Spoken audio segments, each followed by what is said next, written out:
We're going to dive into feature engineering, and we'll start by creating two new features. Again, we do this to try to extract as much value out of the given data as we can by imagining what additional information would be helpful for the model to make accurate predictions. As I mentioned in the last lesson, this is a large enough component that it could really be its own course. So we're really only going to touch on very high-level concepts, just so we can get a basic working prototype. So first, we're going to read in the data in the same way that we have before. You'll notice that we're not reading in the stemmer or stop words like we have the last few lessons. We're going to build these new features on the raw, unclean text, and you'll see why in just a minute. I'm going to go ahead and run this cell, and then we'll start creating our first feature. So the first feature we're going to create is a text message length feature. We're going to work under the hypothesis that spam messages tend to be longer than real text messages. So we'll create this feature, and then we'll explore whether our hypothesis is accurate. This is the easier of the two features that we're going to create. So we're just going to use a lambda function that you should be pretty comfortable using at this point. So the way that we're going to do this is we're going to call data and call the body text column from that data frame, and then apply our lambda function. And all we need to do is just apply len x, and that'll just get the length of each of the text messages. However, there is one catch here. The length will also count white space. So if you have a text message that's 10 characters long with 9 white spaces, that's different than one with 10 characters and 0 white spaces. So there's an easy fix for that. All we have to do is subtract out x.count, and then we tell it what to count, and we say just count white space. So this will take the length of x and subtract out the number of white spaces, so it'll give you the number of characters in the text message. And then lastly, we just want to assign this to a new feature that we'll call body len. Close that out. And then we'll just print out the first 5 rows. You can count the characters if you really want to. I can confirm this function is properly counting all non-white space characters. So for our next feature, we're going to generate the percent of each text message that is punctuation. Again, we're going to work under the hypothesis that real text messages use less punctuation than spam. And again, we can explore that hypothesis in just a couple minutes. To circle back, this is why we're using the raw text and not the clean text, because the clean text has no punctuation. So we're going to import our string function, and then we're going to create a function to generate this value, and then we'll apply it using a lambda function. We'll import string, and then let's define the function, and we'll call it count_punct, and we'll accept some text. Now, this is going to work on list comprehension like we used before.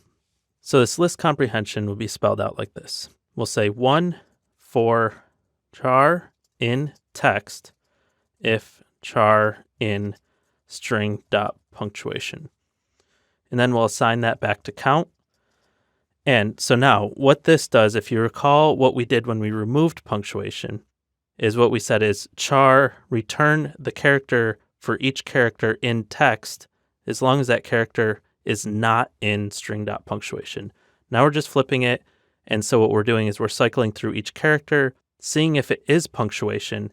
And then instead of returning that character, we're just returning a 1.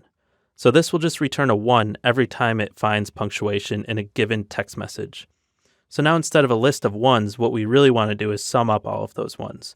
So if we just wrap this list comprehension in sum, it'll now just count the number of 1s that's returned.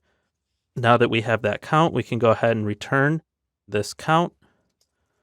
But we don't actually want to return the count. We don't want the amount of punctuation found. We want to return the percent of the text message that is punctuation. So we can take this count, and we're just going to divide it by the length of the text message, or the number of characters in the text message, which we created in the feature above. So let's just pull that down. But the one catch is we don't want to say length of x, because this function doesn't know what x is. To this function, x is text. We'll say take the length of the text message passed in and subtract the number of spaces that you find in that text message. So now we'll just replace the x's with text. So now we have len text minus text.count, where it's counting the number of spaces. Since this is decimal, let's just tell it how many places to round that decimal to keep it clean. We'll tell it to round it to 3 decimal places. Okay, now that we've rounded to 3 decimal places, let's just make our lives a little easier and multiply it by 100. So now instead of getting a decimal, we're actually getting a percentage. So instead of 0.05, now it'll print out as 5, and we'll know it's 5%. And lastly, now we need to apply this using a lambda function. So we'll call data body text, and then apply lambda x count punct x.